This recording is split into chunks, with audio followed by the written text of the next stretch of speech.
본 방송에서 제공하는 부동산 정보는 투자 판단에 대한 조언입니다.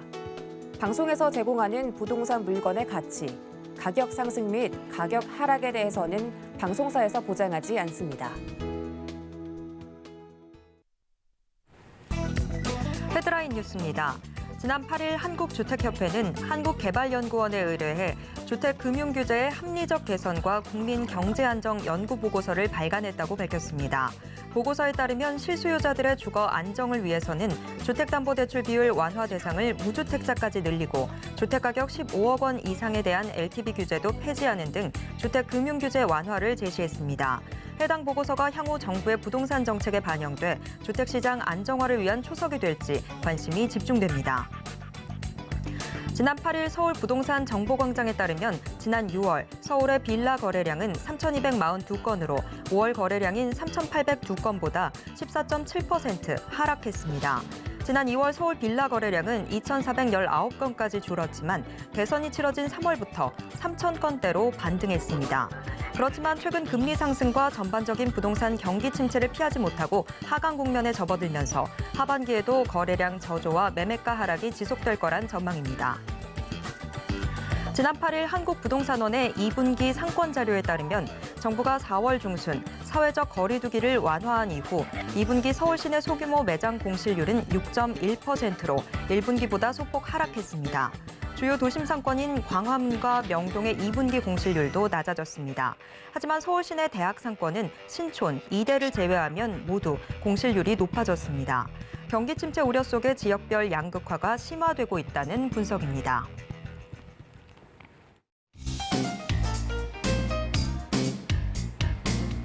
안녕하세요. 손에 잡히는 부동산 정보, 부동산 올인원 최슬기입니다. 주택 상승장에서 아파트에 대체제로 불렸던 이 빌라가 시장 하락과 함께 인기가 시들해지고 있습니다. 하반기 추가 금리 인상 가능성이 제기되면서 향후 거래량 저조와 또 매매가 하락이 지속된다면 가격 조정은 피할 수 없을 것으로 보이는데요. 소위 말하는 깡통 전세의 우려도 큰 만큼 대책 마련이 시급해 보입니다.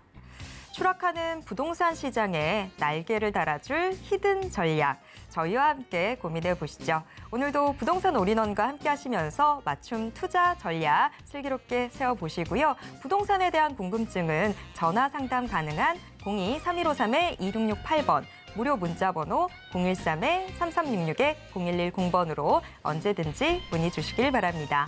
부동산 올인원 생방송은 지금 유튜브로도 함께 하실 수 있습니다.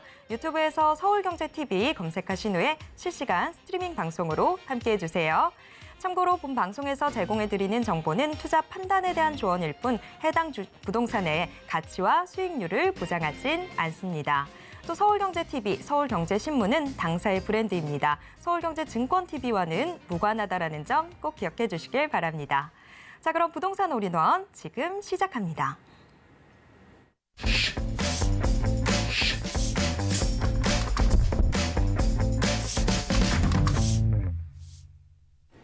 부동산 올인원 첫 순서는 강남 부동산 투자의 길잡이 박영신 소장님과 함께하도록 하겠습니다. 소장님 어서 오세요. 네, 안녕하세요.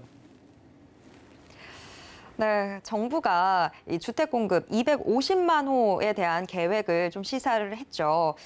정부가 움직인다고 하면 우리도 거기서 투자의 아이디어들 찾아봐야 될 것 같은데, 그래서 박영신 소장님이 도심 주택 공급 정책이라는 주제로 오늘 강의 준비해 주셨다고 합니다. 어떤 내용일지 지금부터 들어보겠습니다.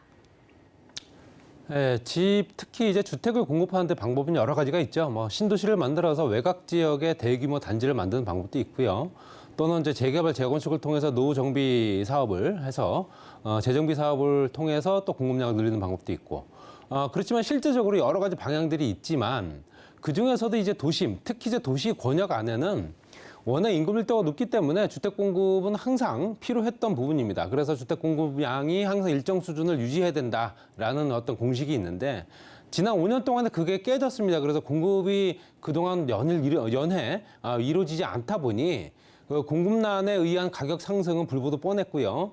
물론 이제 올해 들어서면서부터 금리라든가 여러 가지 대출 규제 이런 것들 때문에 좀 얼어붙긴 했으나 이것들이 실제적으로 이제 공급과 연결된 특히 이제 공급이 많아지면서 실제적인 어떤 공급량에 의한 수요들을 만족시킬 수 있는 가격이 형성된 게 아니기 때문에 가장 중심적으로 봤을 때는 공급량을 좀 더 해결할 수 있는 방법을 찾아야 됩니다. 그래서 공급이 많아지게 되면 당연히 가격은 안정화될 수 있고 가격은 떨어질 수가 있기 때문에 그런 부분을 중점적으로 생각하겠죠. 그래서 지난 정부에서도 도심 역세권 개발 사업이라든가 3080 뭐 이런 형태로 해서 복합 개발 사업, 뭐 도심 정비 사업을 계속 진행되어 왔고요. 서울시 같은 경우는 실제적으로 그 지역 안에 또 모아주택이라든가 이런 또 요즘 근래 나오고 있는 재정비 방식의 또 다른 형태죠. 그런 형태의 이제 어떤 공급량을 만들기 위한 방법들을 자구책들을 만들어 나가고 있습니다. 그래서 도심 주택 공급 정책을 현재 이번 정부에서는 어떻게 펼칠 것인가, 이제 앞으로 이제 뭐 내년, 후년까지 연결되는 라인들, 특히 이제 공급에 관련된 부분이 가시화되는 부분이 조금 더 빠르게 진행된다면 당연히 지금보다 더 가격은 안정화되지 않겠나 이렇게 말씀드리고 싶고요.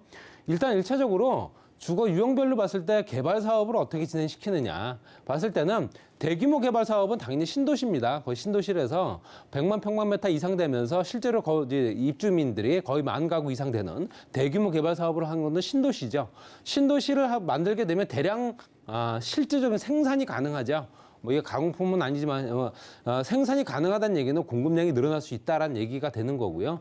당연히 공급자와 대량 생산이 같이 연결되는 대규모 개발 사업, 시간이 걸리죠. 시간이 걸릴 수밖에 없습니다. 이거는 개발 사업 자체가 워낙 또 방대한 또 면적을 또 차지하고 있기 때문에 기본적으로 시간이 오래 걸리는 사업이지만 소규모 개발 사업, 역세권이라든가 저층 주거지 개발 사업 같은 경우는 실제로 작게 개발을 하면서도 실제적인 공급량을 빠르게 늘릴 수 있습니다.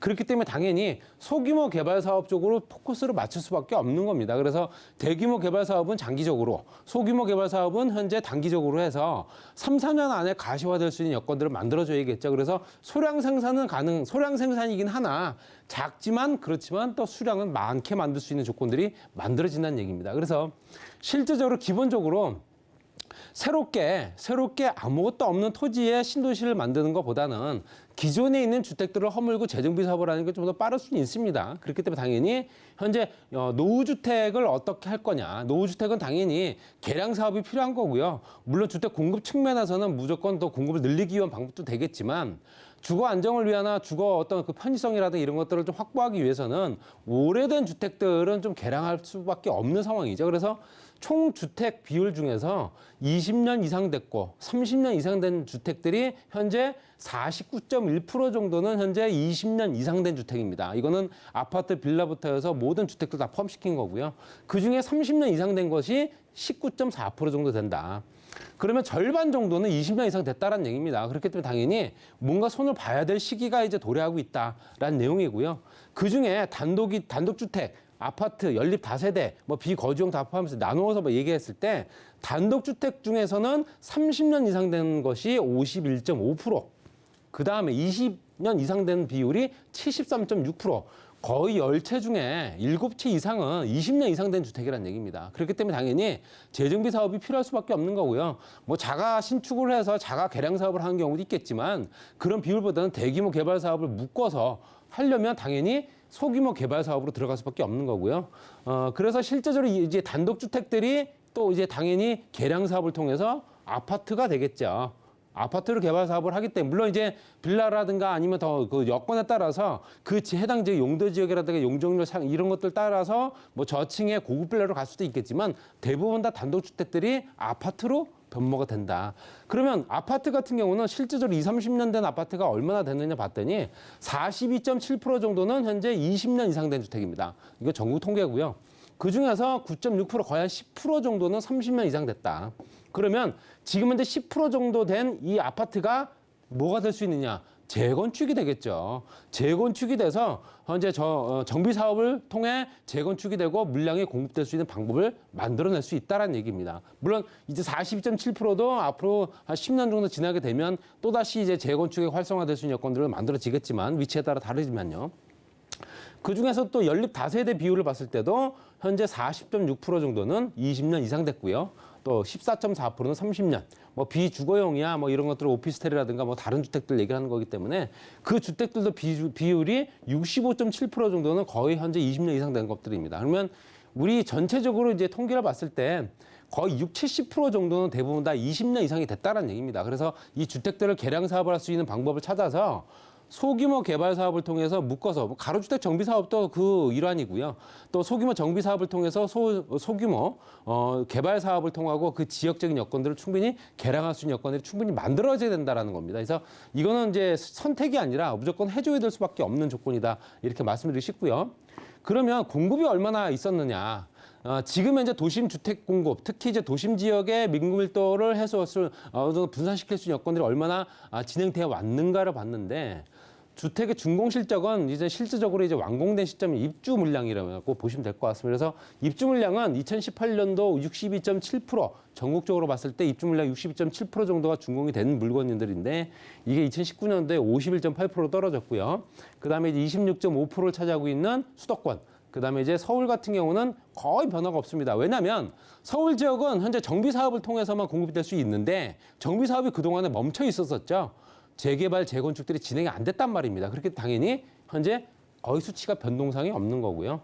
인허가 물량 같은 경우는 향후에 4, 5년 후에 준공이 될 물량입니다. 그렇다는 얘기는 지금 현재 2018년도, 2015년도에 가장 많았던 비율을 따졌을 때 2015년도에 인허가를 받은 물건들은 이제 작년이나 아니면 늦으면 올해 정도에 입주할 물량이 된다는 얘기겠죠.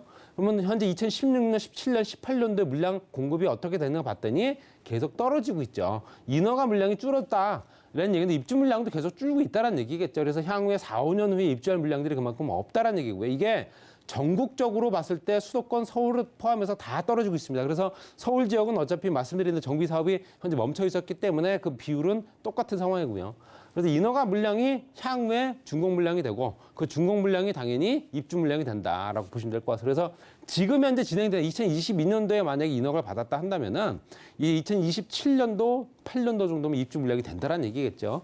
그래서 이런 것들을 봤을 때는 그동안 계속 신규 주택 공급은 계속 떨어지고 있는 상황이었다. 뭐 잘 알다시피 그런 내용이었습니다. 그럼 재개발 사업을 통해서 어떻게 진행할 수 있는가? 재개발 사업의 추진은 실제로 2008년도 금융위기 이후에 감소가 됐던 건 사실입니다. 그래서 이제 마지막 재개발 사업, 뉴타운 사업이 진행되고 은평, 왕십리부터 해서 이런 지역들이 현재 대규모 정비 사업이 진행됐다가 현재 서울 지역이 현재 뉴타운 사업이라고 지정이 됐던 지역들이 대규모다 지정 해제가 됐거나 직권 말소가 됐거든요.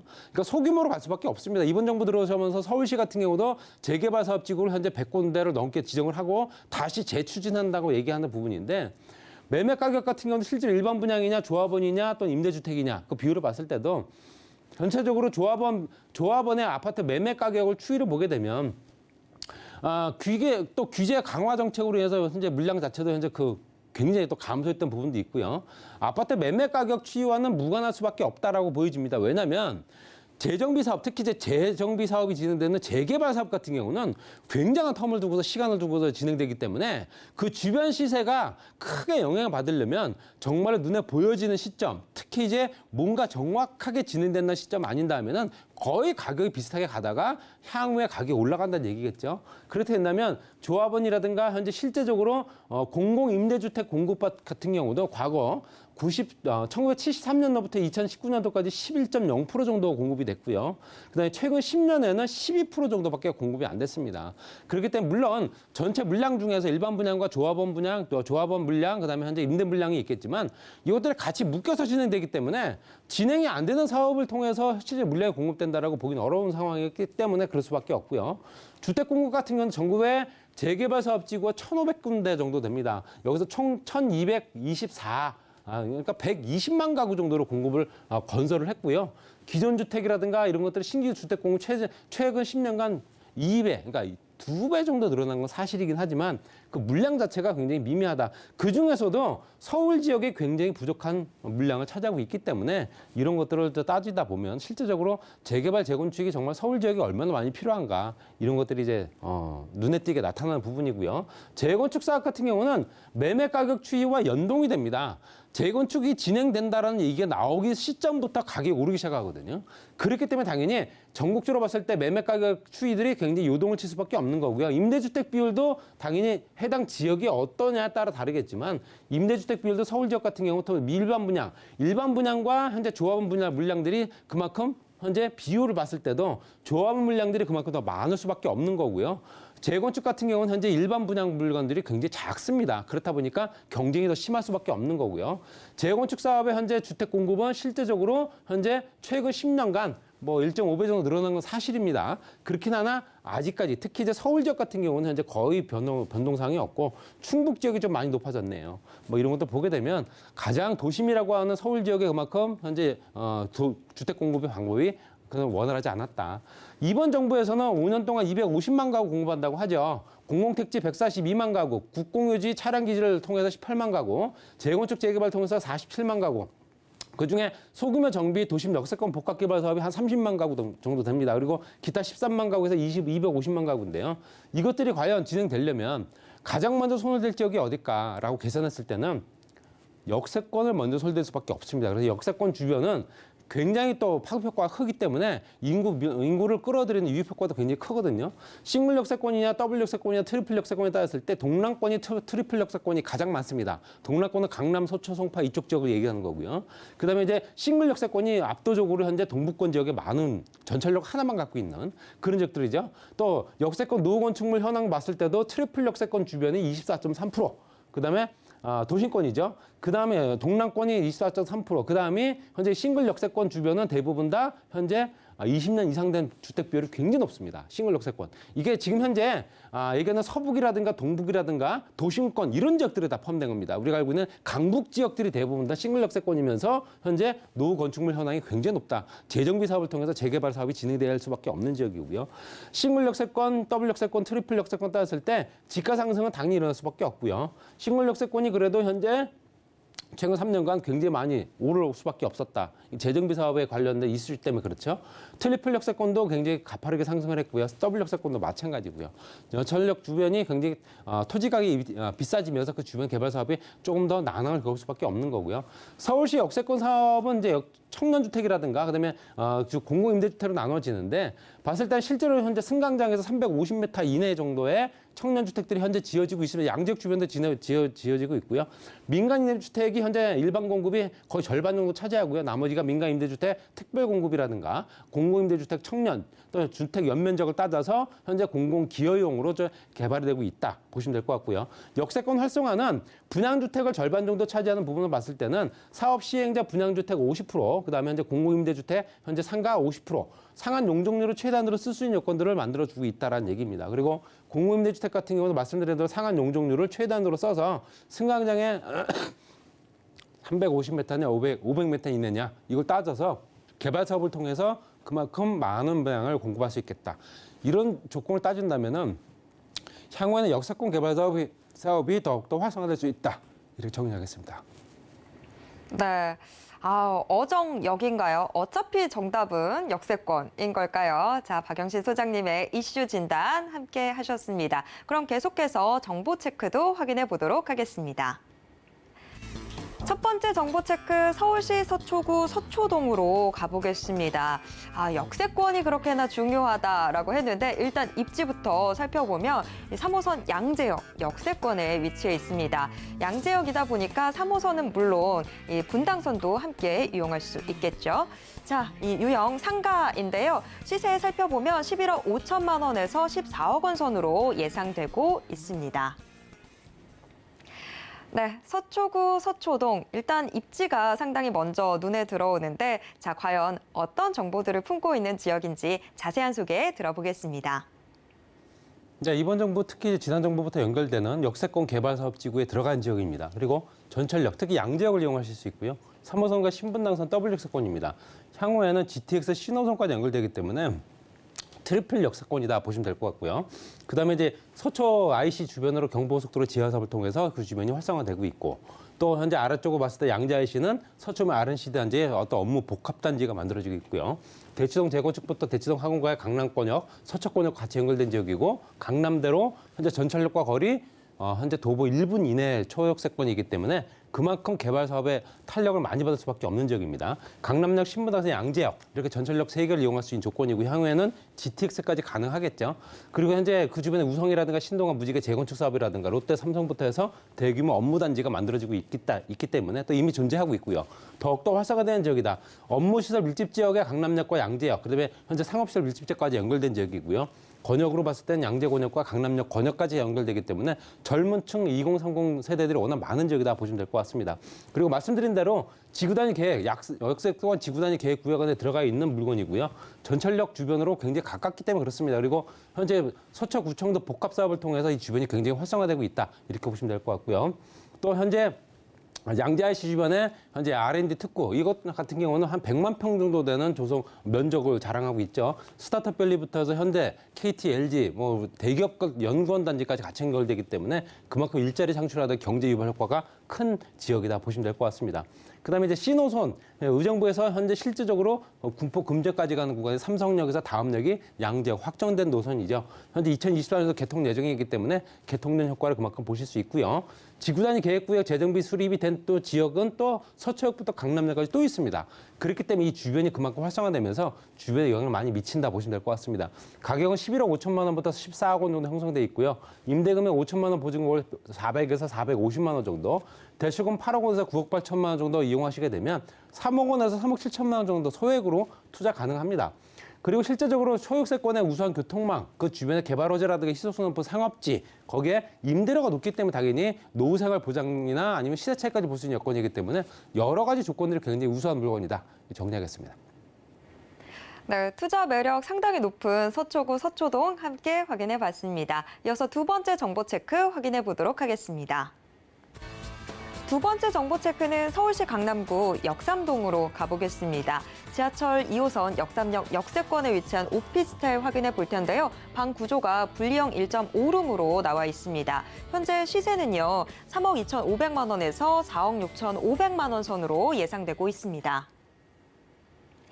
네, 강남구 역삼동도 자세한 소개 들어보겠습니다. 네, 이번에 테헤란로고요. 테헤란로에 현재 전철역을 이용할 수 있는 건 역삼역, 강남역 같이 이용할 수 있습니다. 도보 2, 3분 거리의 최역세권이고요. 신분당선이 또 이제 개통이 되면서 트리플 역세권이죠. 그리고 이제 말씀드린 대로 강남대로와 또 현재 교차되는 지역이고요. 롯데라든가 삼성이라든가 대규모 어떤 그 대기업들, 그다음 현대자동차 중심으로 봤을 때는 삼성동까지 연결된 일자 노선에 놓여져 있는 지역이기 때문에 최역세권이면서도 굉장히 입지가 우수하다 보실 수 있고요. IT 기업과 엔터테인먼트 기업들이 많기 때문에 젊은 2030 세대들이 워낙 많은 지역이죠. 테헤란로 주변은. 또 상권도 워낙 좋고요.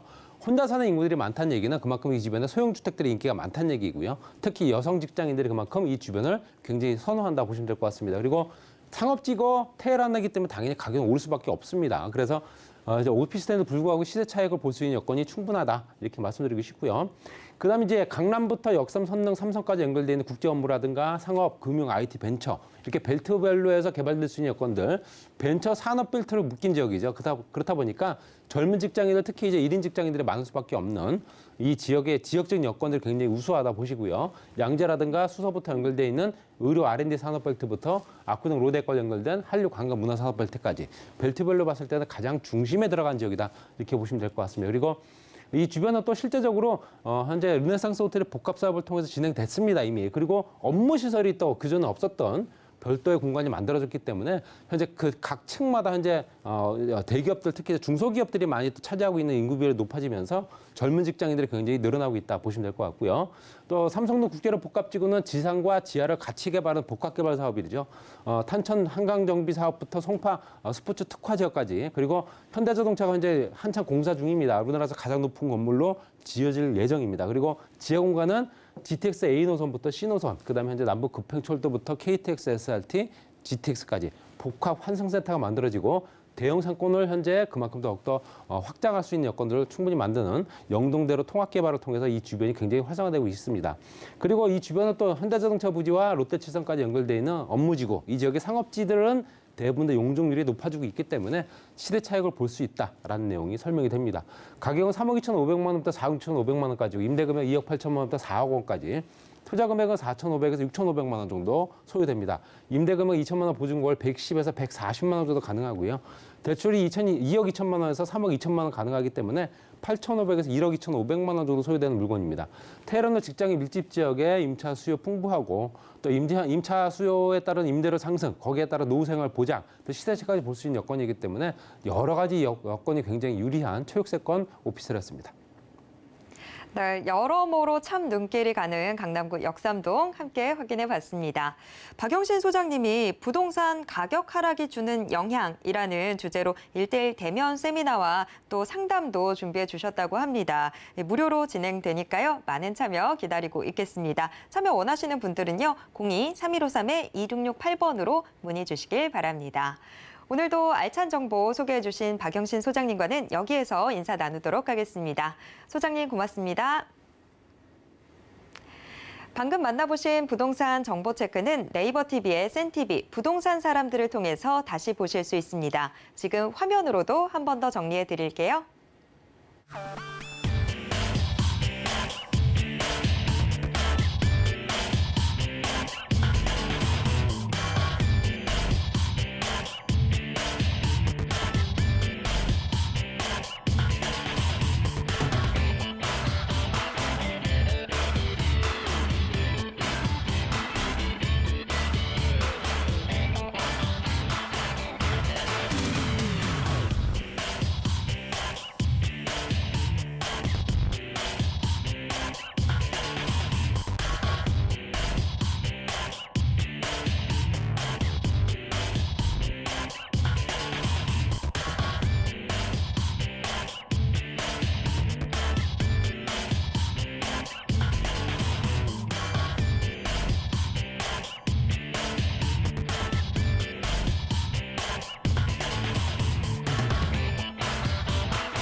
부동산 시장을 올바르게 이해하기 위해선 정확하고 빠른 정보는 필수일 텐데요. 오늘도 부동산 올인원과 함께 하시면서 부동산 시장의 최신 정보 모두 확인해 보시길 바랍니다. 부동산 올인원 이번 순서는 부동산계 올킬 김채영 이사님과 함께 하도록 하겠습니다. 이사님 어서 오세요. 네, 안녕하세요. 네, 이사님 오늘은 우리 어떤 지역들 함께 확인해 볼까요? 네, 오늘은 강남구와 또 서초구. 우리가 항상 투자 선호도 1위라고 말하는 곳이죠. 그래서 오늘도 여러분들 비도 많이 오는데 서울경제TV 보면서 끝까지 도움 많이 받아가시기 바랍니다. 네, 부동산 시장이 아무래도 지금 좀 어려워지면서 인기 지역들의 그 인기는 더더욱 높아지는 상황인데요. 오늘 저희가 소개해드리는 정보들 주목해 보시면 좋을 것 같습니다. 그럼 우선 첫 번째 정보 체크 확인해 보도록 하겠습니다. 첫 번째 정보 체크 서울시 강남구 논현동 확인해 보도록 하겠습니다. 지하철 9호선 이 언주역 역세권에 위치한 다세대 주택 확인을 해볼 텐데요. 방 구조는 투룸으로 나와 있습니다. 현재 시세 5억 중후반대에서 만나볼 수 있을 것 같은데요. 시세 5억 5,300만 원에서 5억 7천만 원 선으로 예상되고 있습니다. 네, 강남구 논현동 자세한 소개 들어보겠습니다.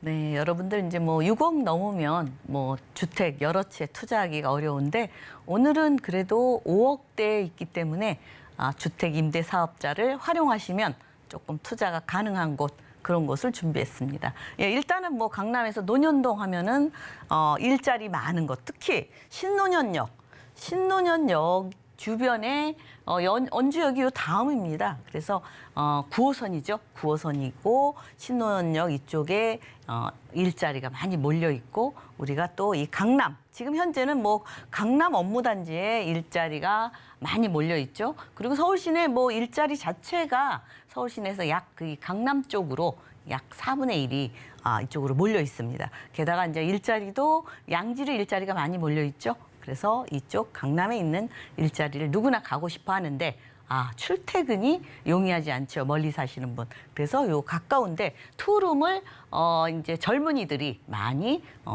선호를 하고 있습니다. 그래서 일단은 현재도 일자리가 약 4분의 1이 몰려 있는데 앞으로 국제교류 복합지구에 이렇게 일자리가 어마어마하게 또 늘어나죠. 약 100에서 120만, 130만이 이제 연계해서 창출이 된다. 이렇게 예측을 하고 있습니다. 그래서 여러분들 이렇게 일자리 밀집 지역은 계속적으로 이렇게 하락하는 기미가 별로 보이지 않죠. 지금도 강남 쪽은 하락하는 기미가 없습니다. 그래서 일단은 이제 신논현역 주변이기 때문에 뭐 여기 원주역 있고 그래서 신논현역 주변으로는 항상 앞으로 지금 이제 노화된 주택도 굉장히 많습니다. 그래서 앞으로 미래에 또 우리가 항상 기대하는 거 있죠. 아파트 모든 변천사가 이제 뭐 지금 다세대 주택 몰려 있는 곳입니다. 그래서 오늘 같은 경우도 뭐 반지하 사는 사람들 많이 피해를 입었죠. 근데 여기도 옛날에 반지하도 있고 섞여 있습니다. 그래서 이런 곳은 뭐 점차적으로 당장 재개발한다 이런 건 아니지만 강남은 이렇게 쉽게 정부에서도 잘 얘기 안 하는 게 집값 때문에 그렇습니다. 그래서 강남을 개발한다 그러면 또 난리가 나니까 점차적으로 하지 않을까 예측을 할 수 있겠습니다. 게다가 이제 지금 현재도 일자리가 강남이 한 4분의 1, 서울시의 일자리에 약 4분의 1이 몰려 있다고 그랬죠. 근데 앞으로 지금 이 동그라미가 앞으로 늘어날 일자리입니다. 예, 국제교류 복합지구를 중심으로 잠실 마이스 단지라든지 영동대로 지하도시 다 한 덩어리로 일자리가 또 생긴다. 이쪽으로 어마어마하게 들어오죠. 롯데칠성 코오롱부지 역시 많이 들어올 예정이고요. 정보사부지 개발, 또 이 소규모로 들어오는 남부터미널 재개발, 사당 복합 환승센터 개발, 또 양재우면 R&CD 개발 특구지역 이쪽도 뭐 AI 산업이 계속적으로 늘어날 것 같습니다. 게다가 화물 터미널 물류단지가 또 이쪽으로 들어오죠. 일자리가. 수서 역세권도 역시 이제 개발을 이루어져서 일자리가 계속적으로 들어옵니다. 그렇기 때문에 지금도 항상 주택 가격이 강남은 그렇게 뭐 크게 변화가 없죠. 네, 그만큼 주택이 많이 부족하다 이렇게 볼 수 있겠죠. 그만큼 미래에는 희소 가치가 있고 그 입지 가치가 다세대는 낮지만 입지 가치 우리 땅값이라고 그러죠. 그거는 계속적으로 꾸준히 상승할 수밖에 없다 이렇게 볼 수 있겠습니다. 왜냐? 이렇게 크나큰 일자리가 들어오기 때문이죠. 예, 어떻게 개발이 이루어지냐? 현대글로벌 비즈니스센터. 우리나라의 이제 최고봉으로 등극할 것 같죠. 예. 그다음에 영동대로 지하 개발, 또 코엑스몰, 지금 이쪽 코엑스 쪽에 일자리가 많잖아요. 다 연계돼서 여기는 막 이렇게 왔다 갔다 할 수 있게 통화해서 개발이 이루어집니다. 마이스 업무단지라든가 탄천수변 문화공원, 또 종합운동장 마스터 플랜해서 이쪽 지역으로 우리가 개발이 크게 이루어지기 때문에요. 통합 사옥으로 이루어지죠. 이 롯데타워보다 15m가 높고요. 또 연면적도 롯데타워는 뾰족해지는데 여기는 그대로 올라가죠. 그래서 롯데타워보다 연면적이 3배에 달합니다. 그래서 이 통합 사옥만 들어오는 게 아니라 전시, 컨벤션, 공연장, 호텔, 또 뭐 업무시설, 판매시설 골고루 들어옵니다. 그래서 앞으로 이 지역은 뭐 국제 업무라든지 전시, 컨벤션, 관광, 숙박, 문화, 판매 이런 쪽으로 세계적으로 많은 비즈니스로 인해서 들어오기도 하고 관광이나 모든 거 우리나라 이제 선진국 대열에 10위 안에 들어가잖아요. 그래서 그만큼 이제 앞으로는 이런 삼성동 같은 경우는 강남 국제 도시화 된다 이렇게 보시면 되겠습니다. 게다가 이제 영동대로 지하 도시라고 그러죠. 워낙 크니까. 삼성역에서 봉은사역까지. 봉은사역은 9호선 다니죠. 여기 삼성역은 우리가 말하는 2호선이죠. 9호선, 2호선 우리가 골드라인이라고 그러지 않습니까? 골드라인 들어오죠. GTX가 A노선, C노선이 들어옵니다. GTX 더블 역세권이죠. 게다가 위례신사선 또 들어오죠. 위례신사선은 위례에서 삼성동까지 13분에 도착한답니다. 신사역까지는 20분. 굉장히 또 빠르게 이동이 가능한 또 편리한 전철이 또 들어오죠. 내부는 내부 연면적이 우리가 잠실 야구장 굉장히 크죠. 야구장 약 30배에 달한답니다. 그만큼 이 면적이 하루 종일 못 다녀요. 게다가 거기뿐 아니라 이쪽으로 현대 글로벌 비즈니스 센터나 이쪽으로 코엑스몰이나 다 왔다 갔다 할 수 있게 그만큼 이루어지고 뭐 이 가운데는 또 광장도 들어옵니다. 그러니까 굉장히 크죠. 그래서 뭐 광역 복합 환승센터라든가 버스 환승센터죠. 뭐 통합 역사라든가 도심 우리가 또 공항터미널도 일로 들어옵니다. 그렇기 때문에 뭐 쇼핑이라든가 모든 게 이쪽으로 완전히 편리하게 들어오죠. 강남의 새로운 명소로 또 탄생할 것 같고요. 또 양재동, 제가 양재동을 조금 눈여겨보는 이유가 GTX C 노선이 일로 들어옵니다. 왜냐하면 GTX A 노선은 우리가 수서역 들어오면 거긴 기차역이죠. 그래서 기차역은 GTX가 다 들어가잖아요. 근데 양재역이 가까운데 사실은 GTX가 그렇게 가까이에는 잘 안 해요. 띄엄띄엄이죠. 근데 강남에는 이렇게 세 군데, 삼성, 수서, 양재. 근데 양재는 미래에 이제 아무래도 AI 산업이 이쪽으로 많이 들어오죠. 연구단지라든가 카이스트 대학원, 그죠? AI 대학원만 옵니다. 그만큼 일자리, AI 산업이 최첨단 산업에다 선진국들이 다 먼저 개발하려고 굉장히 투자를 많이 하는 회사가 이쪽으로 온다 이렇게 보시면 되겠습니다. 수서 역세권 개발 마찬가지로 뭐 GTX A 노선뿐 아니라 이쪽에 뭐 통합 역사도 들어오고 여러 가지로 종합적으로 일자리까지 다 들어오기 때문에 그만큼 개발이 이루어짐으로써 일자리가 또 늘어난다. 그렇죠? 그래서 이제 또 일자리뿐 아니라 도로도 편해져야죠. 한남 IC에서 양재 IC까지 완행 급행으로 빠르게 교통이 빠르게 이동하면서 지상은 이렇게 고속도로가 이렇게 친환경적으로 아름다운 녹지로 이렇게 바뀝니다. 굉장히 이쪽에 우리가 말하는 강남구와 서초구 가림판이 각 딱 막혀 있죠.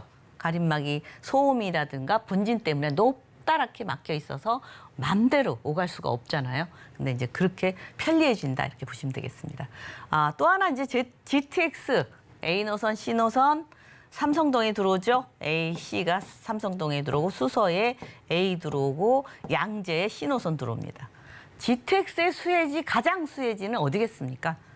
강남입니다. 강남 쪽입니다. 왜? 여기서는 오는 시간이 있잖아요. 그죠?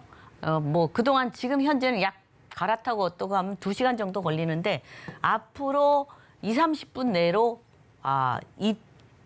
접근할 수 있기 때문에 모든 기준이 강남 접근성이 얼마나 되느냐 항상 얘기하죠. 예.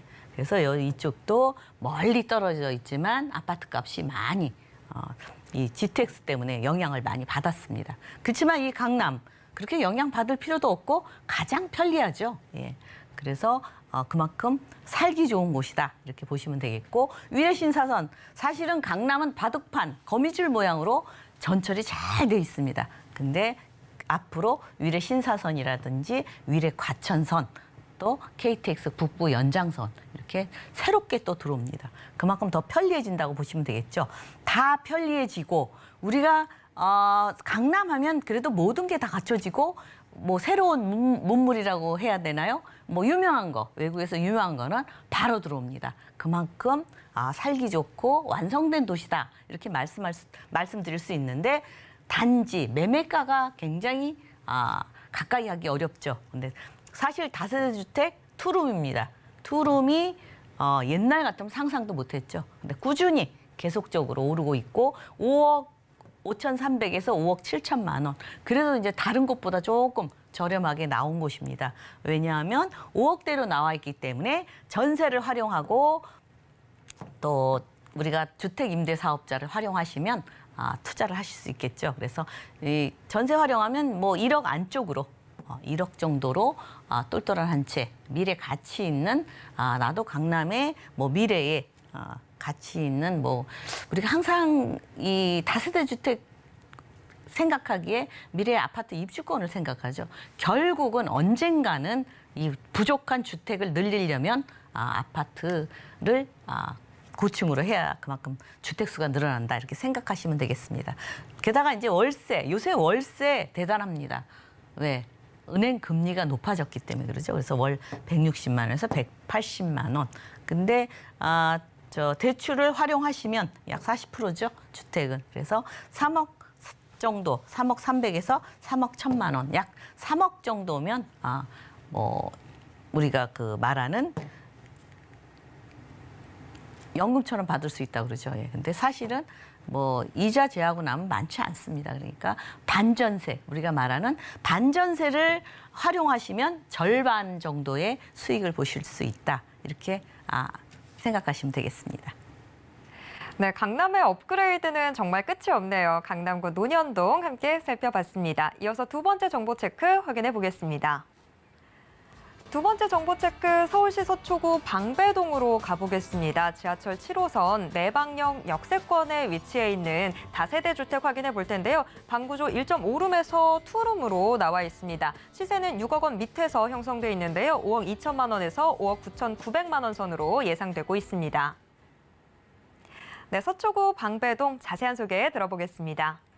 네, 이제 뭐 서초구다, 강남구다. 예전에는 강남구가 항상 뭐 주택 가격이 선두를 달렸는데 지금은 서초구하고 강남구 서로 엎치락뒤치락 왔다 갔다 하죠. 최고가가. 왜냐하면 새로운 아파트가 지어질 때마다 순위가 바뀝니다. 지금은 이제 서초구 쪽이 순위가 이 강남구 강 쪽으로 지금 새로 재건축하는 아파트들이 있어서 좀 깜짝 놀랐는데 국민주택이죠. 84제곱미터가 지금 50억 가까이 다가가고 있습니다. 그래서 최고가 뭐 47억 6천, 뭐 7천 이렇게 찍었다고 하는데 그만큼 이쪽에는 좀 가격이 가까이 가기 좀 어렵죠. 그래서 뭐 그렇게 알고 계시고 그렇기 때문에 이만큼 비싼 아파트 주변으로 이사 가기가 어렵기 때문에 사실은 이 젊은이들이 갈 집이 많지 않죠. 그래서 이런 다세대 주택 이런 데 가서 그 직장 가까운데 직주 근접지로 많이 찾는다. 게다가 이제 뭐 방배동 카페 골목이라든지 썰의마을 카페 골목 이런 쪽으로 젊은이들이 좋아하는 그런 카페가 많이 있습니다. 게다가 고속터미널이 가까이에 있어서 지방을 오가야 되는 분들 뭐 좋죠. 네, 서울 성모병원도 있고 그래서 뭐 법조타운 일자리도 있고 그래서 이쪽으로 계속적으로 가치가 상승된다 이렇게 보시면 되겠고 뭐 보면은 이제 대법원, 고등법원 있죠. 뭐 우리가 말하는 그 명문학군 서울고 뭐 서초고, 상문고, 동덕여고, 뭐 서문여고 이렇게 우리가 찾는 명문고등학교도 있고 서울교대, 서울종합예술고등학교 또 이쪽에 강남 쪽에는 보면 예술의 전당이 가까이 있습니다. 그래서 예술도 덤으로 가져간다. 공연 같은 거 볼 때 늦게 끝나니까 가까이 살면 더 편하겠죠. 예, 그래서 지금 현재 일자리가 계속적으로 지금 늘어난다고 보셔야 되겠죠. 예, 지금도 주택 가격 많이 부족합니다. 근데 앞으로 국제교류 복합지구 해서 삼성동에 어마어마하게 큰 일자리가 늘어납니다. 강남 쪽으로 지금 약 한 4분의 1 정도의 일자리가 치우쳐 있는데 앞으로 이만큼이 큰 일자리가 여기 강남 크게 들어오죠. 여기만 들어오는 게 아니고 이거는 이제 국제교류 복합지구에서 삼성동 새로운 개발지로 크게 제일 많이 일자리가 들어온다. 100만, 뭐 120만 뭐 이렇게 창출이 된다. 이렇게 예측을 하고 있습니다. 근데 여기만 들어오는 게 아니고 롯데칠성 코오롱부지 개발, 롯데타워가 들어올 예정이고요. 롯데 사옥이 들어올 예정이고요. 또 정보사부지 개발, 남부터미널 재개발, 사당 복합환승센터 개발, 양지오면 R&D 개발 특구지역, 또 화물터미널 물류단지 개발, 수서 역세권 개발. 지금 이 개발 이루어진 게 아직 된 게 아닙니다. 앞으로 생겨날 일자리입니다. 그만큼 양질의 일자리가 더더욱 생겨난다. 그렇지만 주택은 요지부동 크게 늘어나지 않는다. 그렇기 때문에 앞으로 결국은 다세대 주택들이 아파트로 변모하지 않을까 예측할 수 있겠습니다. 게다가 이제 서초구에 굉장히 큰 지금 아파트 옛날에 5층짜리 개발이죠. 반포주공 1단지. 지금 이렇게 완전히 극과 극으로 바뀌었죠. 5층짜리 옛날 오래된 아파트 살 때는 불편했는데 이렇게 나중에는 행운을 갖다 줄 줄 누가 알았겠습니까? 이렇게 세월이 지나면서 가치는 이 강남의 그 입지 가치가 높아진다 이렇게 보시면 되겠습니다. 게다가 이제 방배동 같은 경우는 15구역까지 조밀조밀하게 이렇게 나눠져 있습니다. 뭐 재건축도 할 예정이고요. 그래서 앞으로 지금 서초구에 이쪽에는 이렇게 이루어졌는데 아직 강남구는 아직 없죠. 근데 앞으로 강남구도 생겨날 것이고 그렇기 때문에 강남은 계속적으로 입지 가치, 새로운 아파트가 생기면 고가로 형성되기 때문에 그렇게 보셔야 되겠고 지금 이제 강남에서 가장 눈여겨보는 게 현대 글로벌 비즈니스 센터로 삼성동에 국제교류 복합지구죠. 그만큼 일자리가 어마어마하게 늘어난다 보시면 되겠고 현대 글로벌 비즈니스 센터 들어오고 잠실 운동장 마스터 플랜 또 영동대로 지하 개발, 복합 개발이죠. 이렇게 큰 메모드급 일자리, 우리나라에서 가장 큰 개발이 되겠죠. 게다가 우리가 말하는 정보사 부지 개발이죠. 이제 4차 산업 업무지로 재탄생된다. 그만큼 아주 4차 산업하면 우리가 고액 연봉자들이 많잖아요. 그만큼 양질의 일자리가 늘어나고 또 서울 대표 문화예술 거점으로 또 탈바꿈하기 때문에 이만큼 또 새로운 예술회관까지 이렇게 들어오게 된다 이렇게 보시면 되겠습니다. 또 아트밸리 조성, 우리가 한강 세비섬에서 이 예술의 전당까지 아트밸리를 조성할 예정이고요. 또 롯데칠성 코오롱 부지, 롯데 사옥으로 또 이 삼성타운 바로 옆이죠. 랜드마크, 강남의 랜드마크로 또 들어올 예정이고 주변도 다 이렇게 종상향돼서 일자리가 다 창출이 됩니다. 그만큼 일자리는 강남 쪽으로 계속적으로 늘어난다.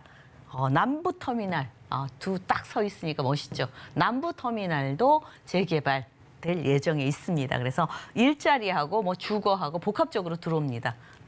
그만큼 일자리는 또 늘어나고요. 사당 복합 환승센터 같은 경우도 지하 9층에서 지상 29층까지 100m 높이로 5개동으로 건설됩니다. 뭐 환승도 되지만 그것뿐 아니라 여러 가지로 복합적으로 들어온다.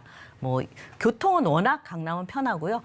게다가 한남 IC에서 양재 IC까지 경부고속도로 완행급행으로 빠르게 이동하면서 지상은 친환경적으로 가림막 없어지고 분진 소음 때문에 있는 거 없어지고 편리해지고 더 강남이 더 아름다워진다. 경부고속도로가 가운데 있잖아요. 딱 개발이 되면 너무너무 멋있을 것 같습니다. 게다가 GTX의 수혜지는 삼성, 수서, 양재, 강남이 가장 혜택이 많다.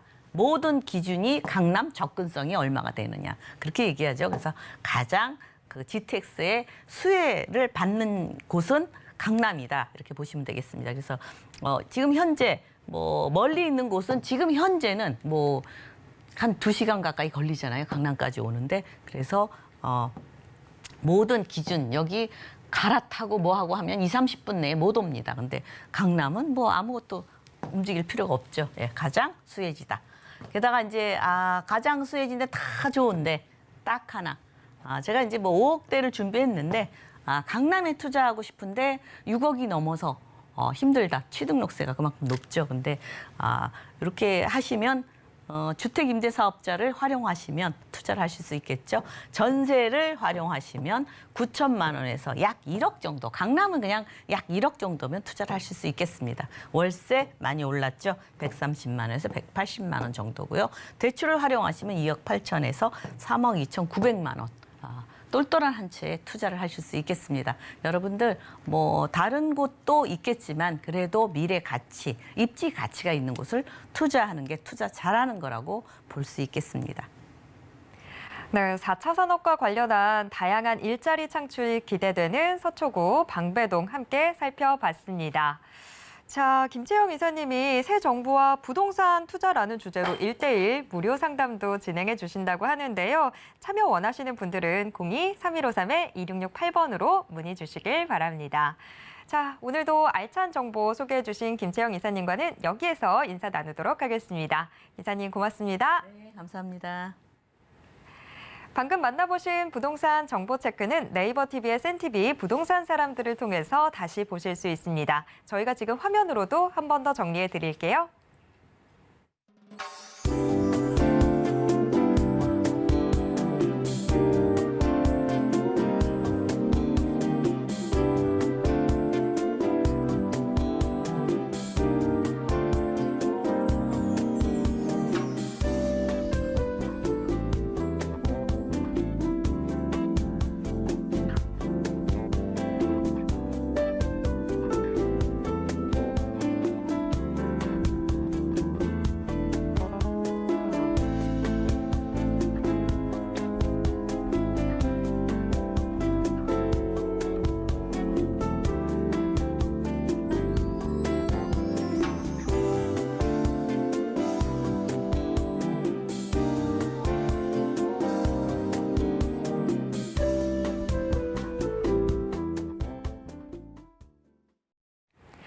부동산 올인원에서 제공해드리는 정보는 투자 판단에 대한 조언일 뿐 해당 부동산의 가치와 수익률을 보장하진 않습니다.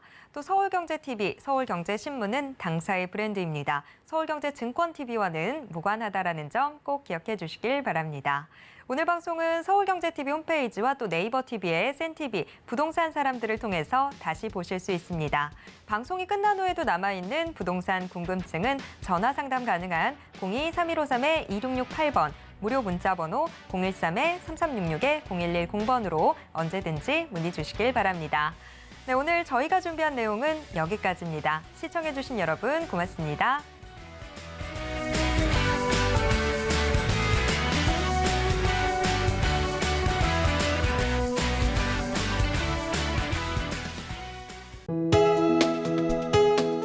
본 방송에서 제공하는 부동산 정보는 투자 판단에 대한 조언입니다.